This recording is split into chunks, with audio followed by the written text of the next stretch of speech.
In this video, I'm going to explain the exact method you can follow to get every single LR question right.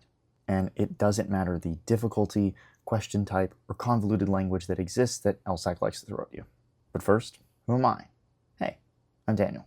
I was admitted into Harvard Law, scored in the 99th percentile, and I've helped over 100 students achieve their goals and dreams. I founded LSAT Defenders to help students like you achieve their LSAT goals and get into the schools of their dreams, all while getting paid to do so. So, if you're interested, click the link in my bio below. All right, let's help you get the same. There are two main concepts tested on the LSAT, and it's not logical reasoning and reading comprehension. Well, it is one of those. It's can you understand something and can you answer a question? Those are the two fundamental things you need to know. And it sounds a little obvious, right? Oh, well, that's what it is for every test. But in the LSAT, there's a reason I say that. Because everything else you could learn is really an abstraction or derivation of that. The LSAT, in essence, is quite simple. Question types as we know it are made up, right? It's just a question. We like to categorize things to make it simpler, but they're not that complicated. So our job is to develop an approach that is going to allow us to master both of those things. But let's start with understanding first, because as you'll realize, you're not going to be able to answer a question if you don't understand what it's asking. When you get a question in front of you, your instincts tell you to read the question, look through the answer choices, kind of look for the one that speaks to you or makes the most sense, process of elimination, you pick one and you move on. That process is great if your goal is to stay in the exact same place. Here's what we teach at LSAT Defenders instead. We read the stimulus first. Why? Your goal is to understand something. And if you read a question first, your mind is always going to be tainted and distracted with trying to answer the question while you're reading it. Instead, think about my goal is to understand what is written so that it is easier to answer any question, regardless of its means, right?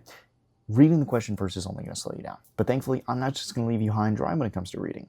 There are two levels of analysis I want you to do on every single LR question you read.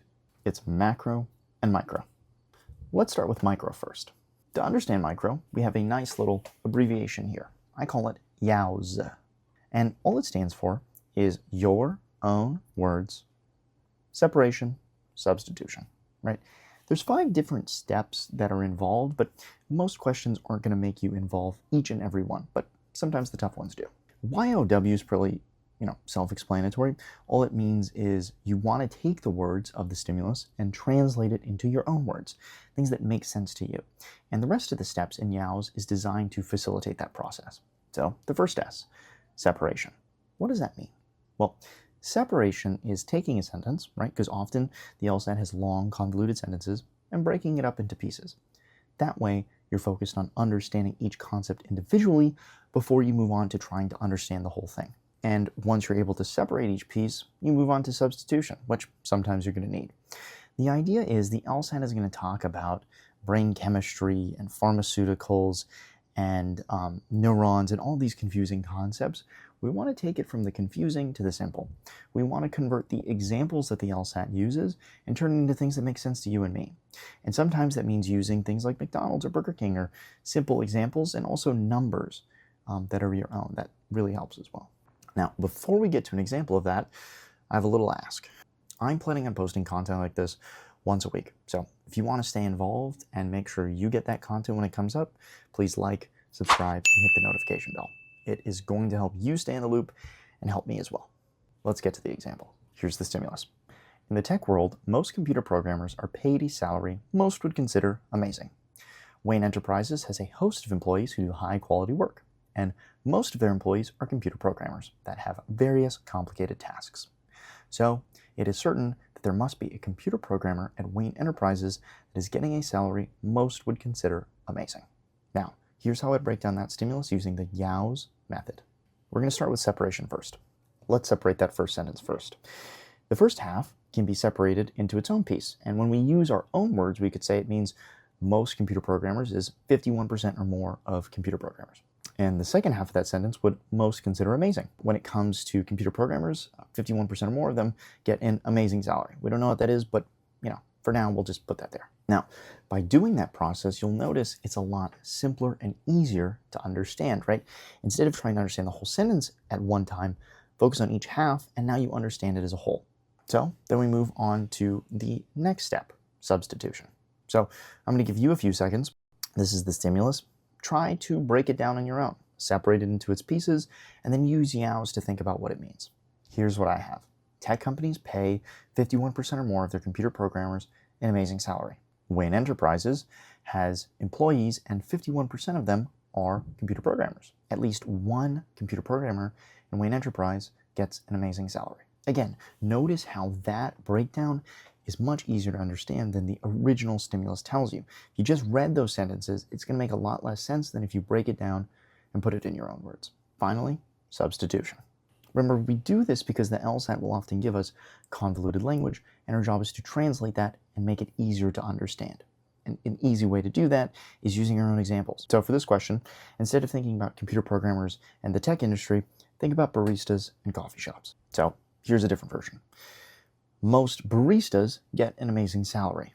And to make that even easier to understand, let's say that there are 1,000 baristas out there, and 501 of them get amazing salaries. And instead of Wayne Enterprises, we have Ricketts Coffee Shop. And they have most of their employees are baristas. And they have 5 total employees. So 3 of them are baristas. That it is guaranteed that one of those 3 gets an amazing salary. You might be starting to realize this argument is flawed. But you're only able to get that because you understand the stimulus.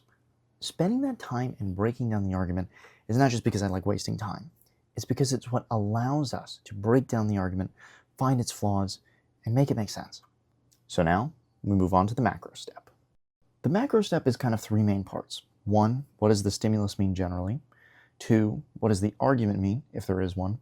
And 3, if there's a gap, a weakness, what is that gap in the argument? So let's answer those questions for this stimulus. What does it mean? Well, there is at least one guaranteed computer programmer at Wayne Enterprises that gets an amazing salary. What is the argument trying to say? Most of a larger group has a quality A. So at least one in a smaller group must also have that quality A.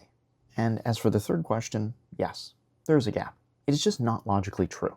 Using real numbers makes this very clear, not just in the barista example, but also in the computer programmers example. Let's say there's 1 million computer programmers in the United States. So 501,000 of them get amazing salaries. And let's say that Wayne Enterprises has 200 employees total, and 101 of them are computer programmers. What are the odds that at least one of that 101 is a part of the 501,000 that get amazing salaries? Very small. And certainly not guaranteed like the stimulus tries to claim. If that's making a lot of sense to you, great. But notice, that's the power of this approach. By breaking down the stimulus in those key ways and thinking about it on the micro and macro level, the argument becomes very clear, even when initially it might have been convoluted for you. Now we move to the second half of the 4-part approach I talked about at the beginning of this video. We pre-phrase and we pick or eliminate. What is a pre-phrase? Well, a pre-phrase is trying to answer the question before you look at the answer choices. So in a different question, let's say it's a weakening question. You ask yourself, how would I weaken the argument in my own words before I look at A, B, C, D, or E? If it's a strengthening question, you say, how would I strengthen it? Why do we do this? Well, you pre-phrase for 2 main reasons. 1, you want to be actively searching when you're in the answer choices. You want to know what the right answer is going to look like, what it's going to feel like, so you're not just aimlessly meandering around the answer choices. You have a guided purpose. You're hunting.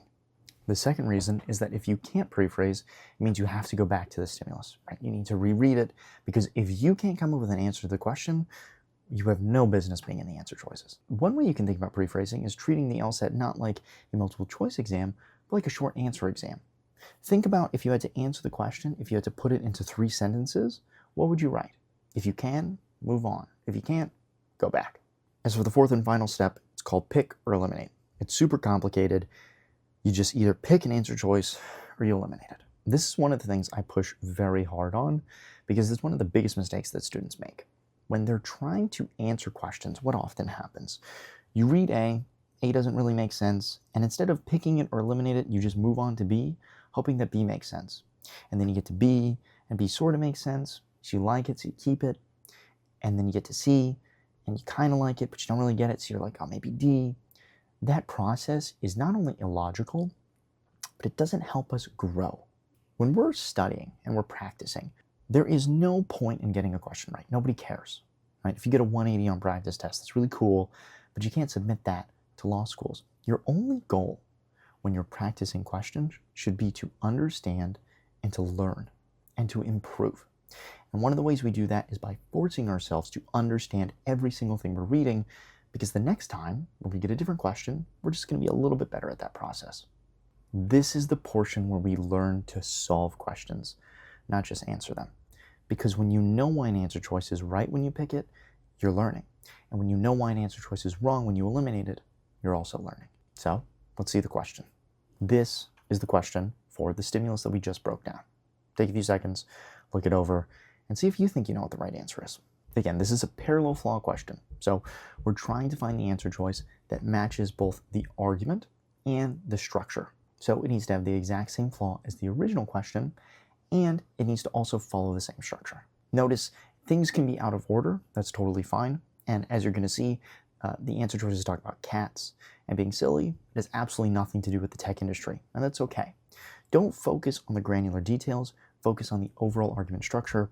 That's how we get these questions right. Here's my pre-phrase. It's a whole-to-part logical fallacy.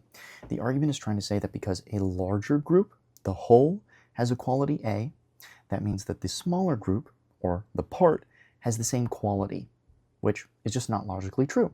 Because the larger group could be so large that it's entirely possible that there are tons of subgroups that just don't have that same quality due to the numbers, right? Remember the 1 million computer programmers out there, but the 100 of computer programmers in Wayne Enterprises. They don't have to overlap. Okay, let's look at the answer choices. A is incorrect.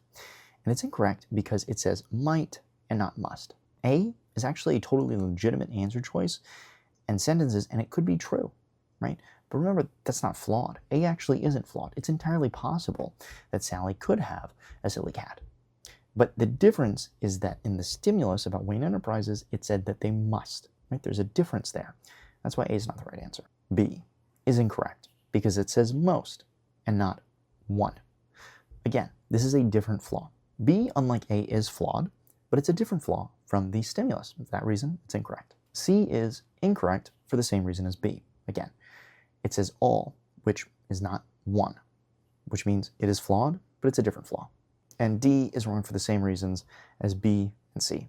Again, sometimes is not as definitive as most, right? Which is exactly what they tell us in the stimulus. For that reason, it's flawed, but it's a different flaw. E is the right answer. But why? It is the exact same flaw that we get in the stimulus. And for the specifics, remember, Sally could have no silly cats, which means that, again, it's saying that there must be one, which is not logically true. If you follow those steps, congratulations. You just learned how to break down and master any LR question on the LSAT. If you follow those steps, you will not only improve your approach and build accuracy, but you'll start to see that score increase. And if you'd like more strategies like that, please click the link in my bio below. I offer $19 an hour LSAT coaching that goes over concepts like this and way more to help you improve even more. Also, I just recently published a 44-page LSAT guide that is completely free, so if you're interested in that, the link for that is also below. So, as always, don't get robbed, get and keep what's yours.